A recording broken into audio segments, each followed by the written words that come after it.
What's going on? This is My Life in the Shop. I'm your host, Donald Washington. I got the brother Tyrone Muhammad, activist here in the city of Chicago.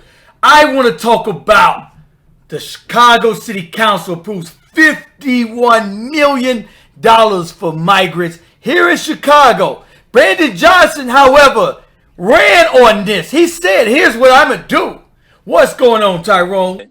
You know, my whole issue has been, and I've been for the last 5 years fighting for the resources and the funding so we can really do some real deprogramming of our at-risk youth, our young men and boys.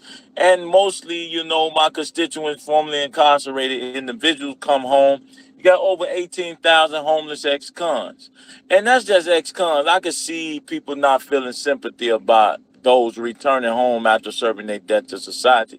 But then you got homeless women and children in these streets. Our women and children. Black people are more homeless than any people in this country, man. Our black women and children are on the streets. And I see babies all on the trains and the L's going from end to end because they don't have a place to sleep or stay. So with that being said, bro, you know, it's not realistic, it's hypocritical for everybody to receive benefit than us. The only thing we have as black brothers, as black communities, are graveyards and prison. And on top of that, they give we over 50% unemployed from ages 18 to 24. So you tell me, how is that okay? How is that okay? Right, so they don't have money to invest in the communities, but all of a sudden 51 million, and that's only until the end of June. I'm going to bring you guys, quote this, look at this. They're saying Chicago just approved 51 million for the migrant credit, putting 163 million for 6 months. They will be $7,000 per month. The money expires July 1st. Okay, so I want to show you guys the city council meeting where they approved this $51 million. This is your live right here, bro. We want our resources today. We tired of black women and children dying in this community. We tired of black men being unemployed. We tired of prisons and graveyards. We are tired of prisons and graveyards. Any one of y'all, y'all, it's over. We gonna be marching. We marching down Michigan. I've been put out of better places. What's going on? Huh? So they put you out the meeting, huh, bro? They ain't want to hear what you had to say. I've been put out of better places. Right. And that place, yeah, man, you know, and then you get these, you know, I got a great relationship, respect for a lot of those aldermen, man. And it's unfortunate that those who voted for it, I understand why they voted, bro. We, as black people, bro, we always want to help people. I've been in those shelters, bro, with the migrants. I played with the little 4 years, the 8-year-olds and little 6-year-old children, bro. They innocent, bro. But they use this as a political tool, the Democrats and the Republicans. You cannot talk about the same way you went to talk about 51 million. You should have been talking about 51 million times 5 for us as a community, man. 51 million, bro. You know, if 51 million and with ECC, boy, there would be no violence in Inglewood. 51 million, bro. Right. I know the work we do with nothing, bro. That's just a month. You know what? Nothing, bro. And it's one thing. And that's a month. One month. We already spending 20 million. Now it's one thing, and you know what? Democratic cities, okay, they kind-hearted, New York, Chicago, and that's cool to want to help everybody. But where are you going to get the money? The taxpayers, they're going to have to raise taxes. They're going to have to get that money. But tell me about your organization and what you guys are about. So you see, this is a real ex-cons for community and social change. ECCSC is a ex-con-led, founded organization that deals with returning citizens issues, right? I don't call them returning citizens. I call them what they are, ex-cons. So con also represents a double entendre. X represents unknown, and X also is a mathematical equation.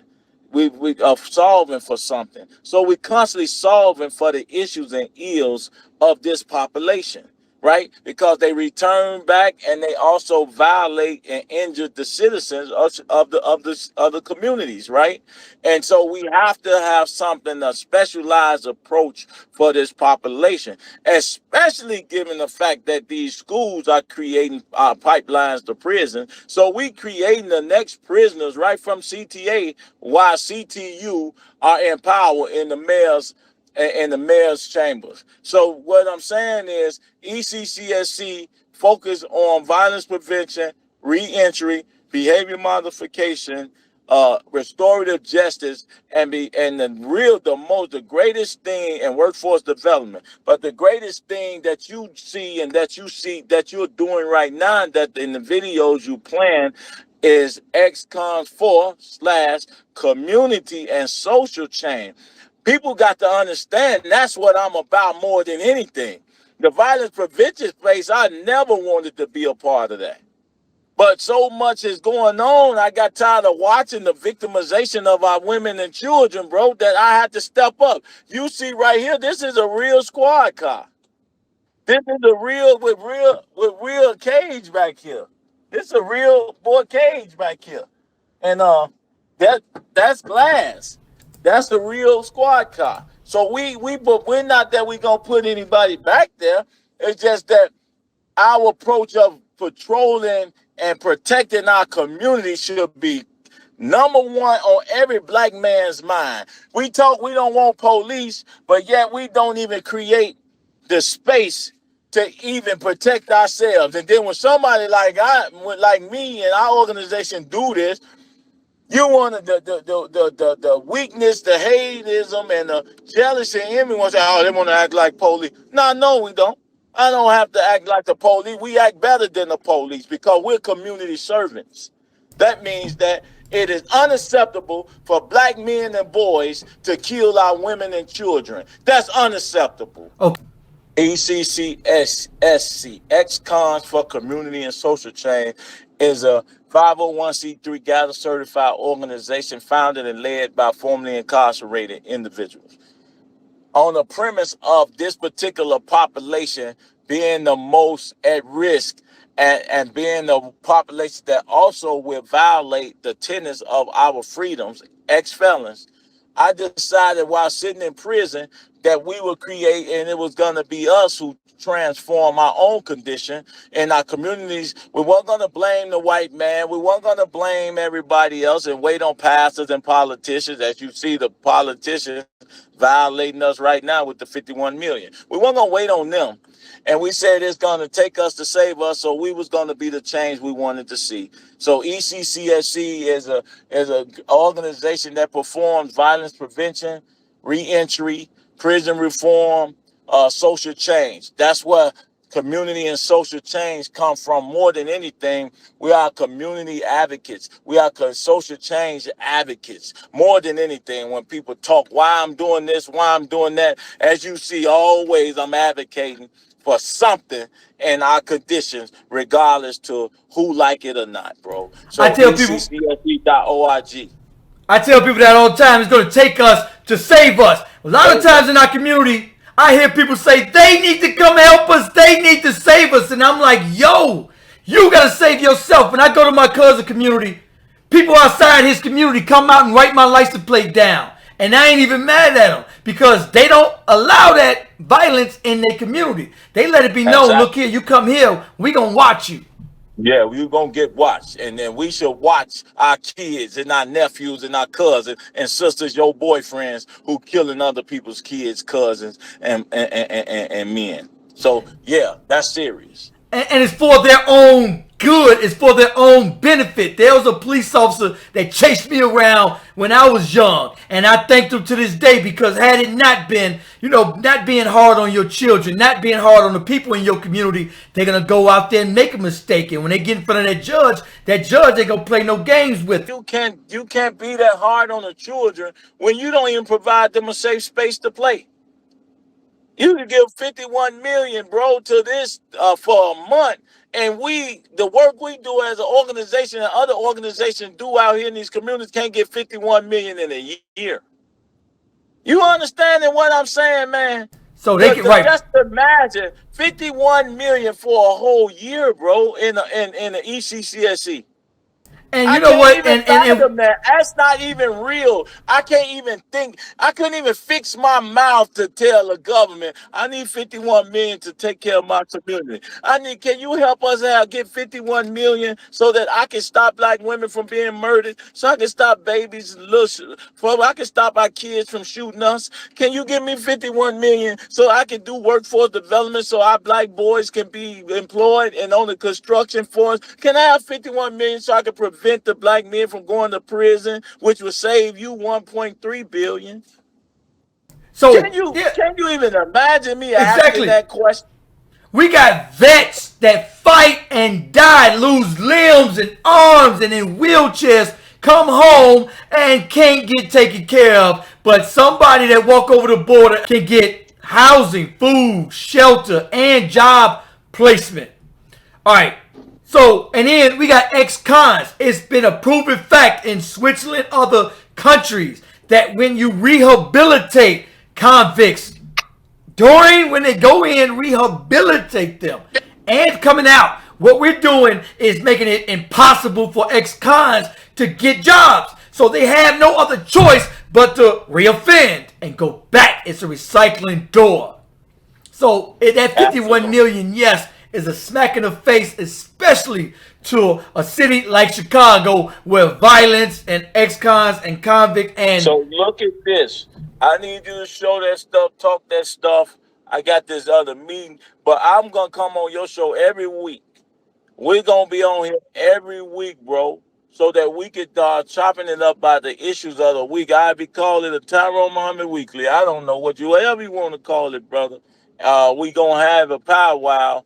And we're going to be able to talk about these issues all day. But it's unacceptable, bro, to sit back in your house and complain about 51 million and don't show up with the people out here on Sunday at 12 o'clock. It's unacceptable. I don't know if you had that flyer pulled up and ready to go or whatever, but it's unacceptable for that to happen, man. Don't say nothing if you don't demonstrate that you even care. See, everybody make noise. Everybody talk shit.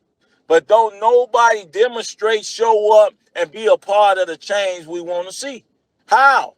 It don't say nothing then, because this is not a feel-good session where we talk about our issues. We talk about our disinvestment. No, we got to get at the business of transforming and changing the disinvestment. Because when the elected officials see us out in numbers, that's all they respect and care about. Well, the elected officials know that when it comes election time, their vote is going to be gone. We give our vote away just so easy. And when I talk to people, like, why are y'all giving y'all vote away? Oh, because they just so scared of everything else. And I'm like, wait a minute. If what you've been doing is only making your community 10 times worse every year, the numbers don't lie. Our communities are getting much worse. Don't lie. Why are you still in office if you can affect change? This is not a job for you. If this is a job, then we cannot allow you to keep this job because our lives are too very fucking important for you to just be making money off of our bodies. And it's too much. You don't want this smoke anyway because the city is too is failing for you to come in a position and think you was going to see and not see the people mad about the issues that has been failing them. So if Brandon is mad about the community and the way we're acting, Brandon got a problem because you ran knowing this city is messed up. You ran to fix this city. And then the first thing you signed is $51 million worth of funding, bro. He didn't even try to fake it. I'm finna call 12 organizations and give them $10 million in violence prevention money. I'm gonna make sure that the 12 just fake it, man. Even if it don't ever hit our books. You ain't even got enough sense to even understand how to even fake like you gonna give some money to somebody else. Yeah, and when they asked him, hey, man, where you going to get the money from? He was like, oh, well, we'll see. You don't even know. Like, Where's right? Where to is the continue money? this, Where the money come from? Where do the money come from, bro? taxpayers, us, I taxpayers. just need to know. Show me a bank where it's just sitting. I just want to know where is it sitting. Like, do you go sit and say, okay, give me the 51, push it over here? I need to see it. I want to see how that work. Like how you push a button and 51 million show up over here, but you can't push a button and 100 million show up in the whole black community everywhere. I'm saying, can you push a button and get the whole of Black Chicago 100 million? Can you push a button? No, you can't, bro. I don't know what's up, man, but you know what, man? Change gonna have to come, and it's gonna have to come with people voting, and when politicians understand that before you sign your name, before you go in that booth, you make sure, hey, here's what I need to be voted for. I need to be voted for a politician that's gonna do this, that, and the third. Oh, you're gonna take my 51 million a month that y'all just said before y'all didn't have no money to spare for our community. Now y'all pop up 51 million? I'm trying to get 2 million to buy my center and can't even see it, bro. You can't see it, and I do great work with the children, and we do great work with what we got ability. So I'm telling you, we have potential and can't get money based on the potential that we have. Here's what I want to see. You know what I'm gonna do? You know what I'm gonna do? I'm gonna denounce my citizenship, right? And go across the way, and then come back in the shelter, and then maybe I get housing, and maybe I get a job and a cell phone, and maybe I get some food without having a job. Or man, I know speaking no more English. Every ex-con should do just that. Every ex-con that come out of prison need to denounce their citizenship, go over the border, come back. Because that's one of the things that plagues our city is that a lot of people, now you go for a job.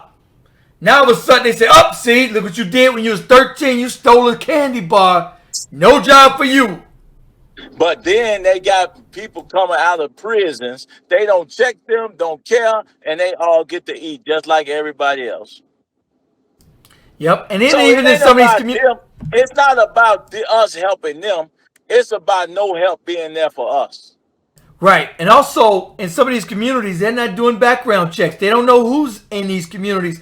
You're just dropping people off, and you don't know anything about them. Anyway, appreciate you coming on, bro. We definitely gonna come back at least once a week, man. So I'm Get gonna you be on looking here. for this shit with me, share me, and I'm gonna be looking for it. And for sure, man, I'm coming back, and we're gonna get it done, man. And every week, once a week, we're gonna top it up and talk about the issues, man, and sit down with you so we can talk about these fools.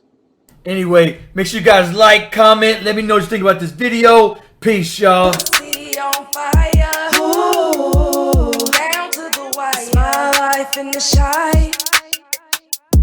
Ooh, it's my life in the shine.